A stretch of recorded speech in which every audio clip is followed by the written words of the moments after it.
നമസ്കാരം, വെളിച്ചം ചാനലിലേക്ക് സ്വാഗതം. 2025 ജൂൺ 6 രാവിലെ 9:30 ബുധൻ സ്വക്ഷേത്രമായ മിഥുനം രാശിയിലേക്ക് വരുന്നു. അവിടെ ശത്രുഗ്രഹമായ ബുധൻ്റെ ശത്രുഗ്രഹമായ വ്യാഴവുമുണ്ട്.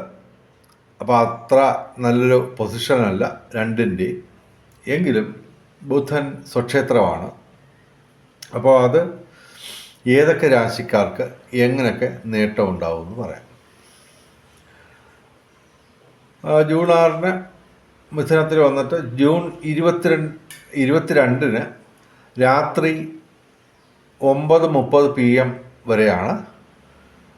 ഏകദേശം 16-17 ദിവസം ഇത് ആ രാശിയിൽ നിൽക്കുന്നുള്ളൂ.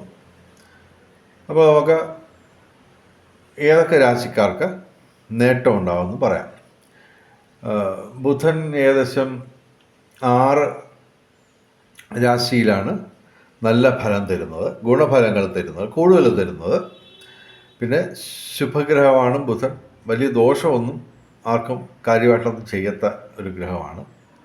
നീചരാശിയിൽ നിന്നാൽ പോലും അത്ര വലിയ ഗുരുതരമായ പ്രശ്നമൊന്നുമില്ല. പക്ഷേ ഇവിടെ സ്വക്ഷേത്രത്തിൽ ബുധൻ നിൽക്കുമ്പോൾ ശക്തനായ ബുധനാണ്. അപ്പോൾ അത് സാധാരണ 2, 4, 6, 8, 10, 11 ഇങ്ങനെ 6 ഭാവങ്ങളിലാണ് നേട്ടങ്ങൾ പരമാവധി കൊടുക്കുക. ഇപ്പോൾ ഇത് ബുധൻ സ്വക്ഷേത്രമായതുകൊണ്ട് തീർച്ചയായിട്ടും പരമാവധി ഗുണഫലങ്ങൾ വന്നേനെ. പക്ഷേ കൂടെ വ്യാഴവുമുണ്ട്. അപ്പോൾ വ്യാഴവും ബുധനും ശത്രുഗ്രഹങ്ങളാണ്. അപ്പോൾ അങ്ങനൊരു പ്രശ്നമുണ്ട്, ഒരു ന്യൂനത ഇവിടെ ഉണ്ട്. ഓക്കെ. അപ്പോൾ പിന്നെ ഈ ഇടയ്ക്ക് എല്ലാ ദിവസവും പറയുന്നത് പറയാം. ഈ ദക്ഷിണ കൊടുക്കുന്നൊരു ആചാരമുണ്ട് ജ്യോതിഷം പറയുന്നതിന്. പണമായിട്ട് ഞങ്ങൾ ചോദിക്കുന്നില്ല. ഇത് ദക്ഷിണ കൊടുത്തില്ലെങ്കിലും വലിയ കുഴപ്പമൊന്നുമില്ല. എങ്കിലും 1-2% ഫലപ്രാപ്തി കുറയും. അപ്പോൾ പണത്തിന് പകരം ഞങ്ങൾ ചോദിക്കുന്നത്, ദയവായി ഞങ്ങളുടെ ചാനൽ സബ്സ്ക്രൈബ് ചെയ്യുക. നേരത്തെ സബ്സ്ക്രൈബ് ചെയ്തവർ ലൈക്ക് ചെയ്യുക, ഷെയർ ചെയ്യുക, കമൻറ്റ് ചെയ്യുക ഒക്കെ ചെയ്യുക. ഓക്കെ. അപ്പോൾ ആദ്യം ഈ 6 രാശിക്കാരെ കുറിച്ച് പറയുന്നതിന് പകരം ഏറ്റവും നേട്ടമുള്ള 3 രാശിക്കാരെ മാത്രമാണ് ഞങ്ങൾ സെലക്ട് ചെയ്തേക്കുന്നത്. കാരണം ഈ ബുധൻ മാത്രം അനുകൂലമായിട്ട് കാര്യമില്ല.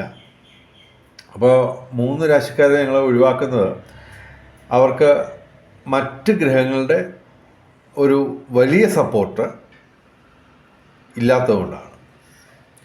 ആദ്യം ഞങ്ങൾ പറയുന്ന രാശി എന്ന് പറയുന്നത് ഇടവൻ രാശിയാണ്. ഇടവൻ രാശി എന്ന് പറയുമ്പോൾ കാർത്തിക അവസാനം 3 പാദം,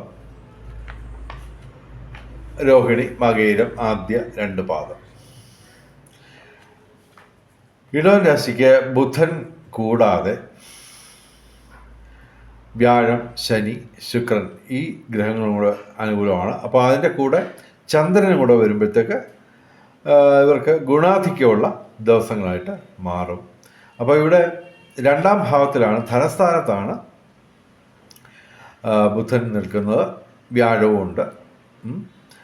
അതേസമയം ശനി നിൽക്കുന്നത് ഇവർക്ക് 11ാം ഭാവത്തിൽ ലാഭസ്ഥാനത്താണ്. അപ്പോൾ അതുകൂടാതെ ശുക്രനും അനുകൂലമാണ്. അപ്പോൾ ഇവർക്ക് നേട്ടങ്ങളുണ്ടാവും. പ്രധാനമായിട്ടും ധനവരവ് ഉണ്ടാവും. പിന്നെ ഈ ബുധൻ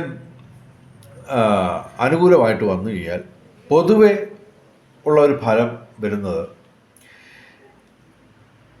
ബുധൻ അനുകൂലമാകുമ്പോൾ കലാസാഹിത്യ, വിദ്യാഭ്യാസ, ബൗദ്ധിക മേഖലയിലൊക്കെ നേട്ടമുണ്ടാവും, ഉയർച്ചയുണ്ടാവും.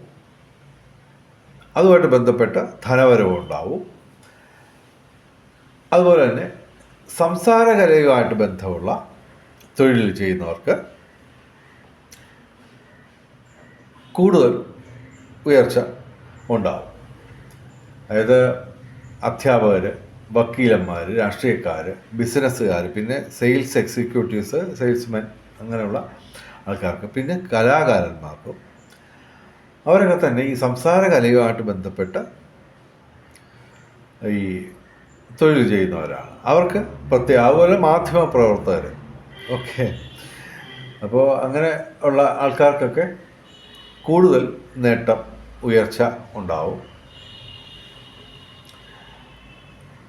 അപ്പോൾ ഇടവൻ രാശിയാണ് ഞങ്ങൾ ആദ്യം പറയുന്നത്. ഇവർക്ക് ഈ നേട്ടത്തിന് പുറമെ ധനവരവ് പ്രധാനമായിട്ടും ഉണ്ടാവും വിവിധ സ്രോതസ്സിൽ നിന്നും. ഇനി ഞങ്ങൾ പറയുന്ന രാശി എന്ന് പറയുന്നത് ചിങ്ങം രാശിയാണ്. മകം, പൂര, ഉത്രം, ആദ്യപാദം.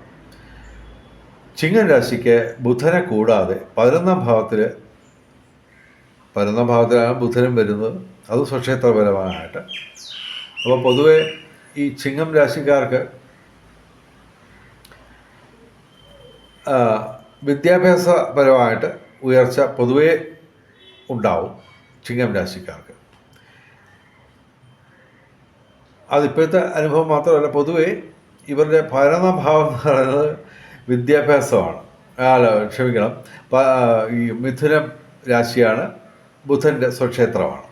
അപ്പോൾ പൊതുവെ ഇവർക്ക് വിദ്യാഭ്യാസം കൊണ്ട് ഇവർ വളരെയധികം ഉയർച്ച നേടുകയും പൊതുവെ ഇവർക്ക് ഒരു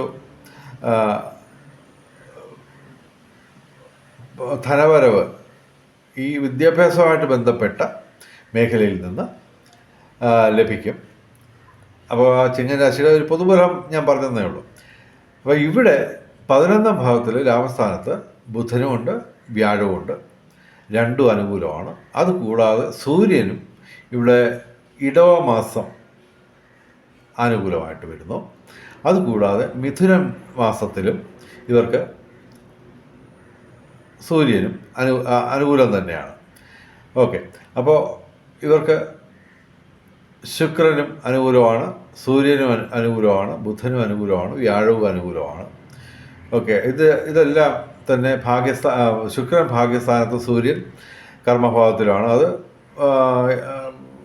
മിഥുനം മാസമാകുമ്പോഴത്തേക്ക് ലാഭസ്ഥാനത്തേക്ക് വരും സൂര്യൻ. അപ്പോൾ തൊഴിൽപരമായിട്ടുള്ള ഉന്നതി അത് ഇവർക്കുണ്ടാവും.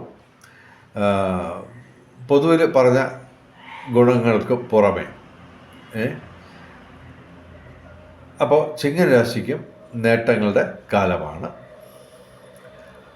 ജൂൺ 22 രാത്രി 9:30 PM വരെയാണ് ബുധൻ ഈ മിഥുനം രാശിയിൽ സ്വക്ഷേത്രത്തിൽ നിൽക്കുന്നത്. ഇനി ഞങ്ങൾ പറയുന്ന രാശി എന്ന് പറയുന്നത് മീനം രാശിയാണ്. മീനം രാശി എന്ന് പറയുമ്പോൾ പൂരുരുട്ടാതി അവസാന പാദം, ഉത്തിട്ടാതി രേവതി. മീനം രാശിക്കാർക്ക് നല്ല കാലമൊക്കെ തുടങ്ങിക്കൊണ്ടിരിക്കുകയാണ്. കുറച്ച് കാലമായിട്ട്, ഇപ്പോൾ ഒരു 1.5-2 മാസമായിട്ട് മീനം രാശിക്ക് നല്ല കാലങ്ങളൊക്കെ തുടങ്ങിക്കൊണ്ടിരിക്കുകയാണ്. കാര്യം ഗ്രഹങ്ങൾ പലതും അനുകൂലമായിട്ടൊക്കെ വരുന്നുണ്ട്. അപ്പോൾ ഇവിടെ ചന്ദ്രനെ കൂടാതെ ഈ 7ാം തീയതി ഗ്രഹനില വെച്ചാണ്, ജൂൺ 7ാം തീയതി ഗ്രഹനില വെച്ചാണ് ഞാൻ പറയുന്നത്. പിന്നെ ചന്ദ്രൻ്റെ ഫലം ഇതിനകത്ത് നമ്മൾ പറയുന്നില്ല. കാരണം എന്ന് പറഞ്ഞു കഴിഞ്ഞാൽ 2.25 ദിവസം കൂടുമ്പോൾ ചന്ദ്രൻ മാറിക്കൊണ്ടിരിക്കും. അപ്പോൾ അത് ഇവിടെ നമ്മൾ പ്രതിപാദിക്കുന്നില്ല. അത് ഞങ്ങൾ ഈ ദിനഫലം ഇടുമ്പോൾ പറഞ്ഞോളാം. ഇവിടെ മീനം രാശിക്ക് ചന്ദ്രനെ കൂടാതെ ശുക്രൻ, സൂര്യൻ, ബുധൻ, ശിഖി, ചൊവ്വ, അങ്ങനെ 5 ഗ്രഹങ്ങൾ ചന്ദ്രനെ കൂടാതെ തന്നെ അനുകൂലമായിട്ട് വരുന്നു. കുറച്ച് കാലമായിട്ട് മീനം രാശിക്കാർക്ക് അല്പം ബുദ്ധിമുട്ടൊക്കെ ആയിരുന്നു. അതൊക്കെ മാറി ഇപ്പോൾ ഇനി ഗുണാധിക്യത്തിലോട്ട് കടക്കുകയാണ്. അപ്പോൾ ഇവർക്ക് തീർച്ചയായിട്ടും ഇവർക്ക് വരുന്നത് 4ാം ഭാവത്തിലാണ് ബുധൻ വരുന്നത്. അപ്പോൾ 4ാം ഭാവം എന്ന് പറയുന്നത് എന്താണ്? 4ാം ഭാവം എന്ന് പറയുന്നത് മാതാവ്, അമ്മ, ഗൃഹം, വാഹനം, ഇതൊക്കെയാണ്, ഈ മേഖലയിലൊക്കെയാണ് 4ാം ഭാവത്തിൽ പൊതുവെ നമ്മൾ കരുതുന്നത് ജ്യോതിഷത്തിൽ. അപ്പോൾ മാതാവ്, വീട്, വാഹനം, ഇതുമൊക്കെ ആയിട്ട് ബന്ധപ്പെട്ട് നിങ്ങൾക്ക് നേട്ടമുണ്ടാവും ഈ മീനൻ രാശിക്കാർക്ക്. പ്രത്യേകിച്ച് ഒരു നേട്ടം ഉണ്ടാകും. അതിൻ്റെ കൂടെ ചന്ദ്രനും കൂടെ അനുകൂലമാകുമ്പോൾ അത് പരമാവധി നേട്ടമാകും. അതായത് മീനം രാശിക്ക് ഗുണാധിക്യം വന്നു തുടങ്ങിയാണ് ഈ 6-ാം തീയതി മുതൽ. ഓക്കെ, ചൊവ്വയും ഒക്കെ ഇവിടെ അനുകൂലമാണ്. ഇവിടെ 4-ാം ഭാവത്തിൽ ബുധൻ മീനം രാശിക്ക് 4-ാം ഭാവത്തിൽ അനുകൂലമാണ്. ഓക്കെ, അപ്പോൾ ഈ 3 രാശിക്കാരെ കുറിച്ച് മാത്രമേ ഞങ്ങൾ പ്രതിപാദിക്കുന്നുള്ളൂ. വേറെയും 3 രാശിക്കാരുണ്ട്. അവർക്ക് ഇപ്പോൾ കാര്യമായ ഒരു നേട്ടം ഈ പറഞ്ഞ 3 രാശിക്കാരുടെ അത്രയും നേട്ടമില്ല. അതുകൊണ്ട് അത് ഞങ്ങൾ ഒഴിവാക്കുന്നു. എന്തായാലും ഈ 3 രാശിക്കാർക്ക് നേട്ടങ്ങളുടെ കാലമാണ്. അത് സംഭവിക്കട്ടെ. ഗുരുവായൂരപ്പൻ്റെ അനുഗ്രഹം വെളിച്ചം ചാനലിൻ്റെ മുഴുവൻ പ്രേക്ഷകർക്കും കിട്ടട്ടെ എന്ന് പ്രാർത്ഥിച്ചുകൊണ്ട് വീഡിയോ അവസാനിപ്പിക്കുന്നു. നമസ്കാരം, ശുഭദിനം.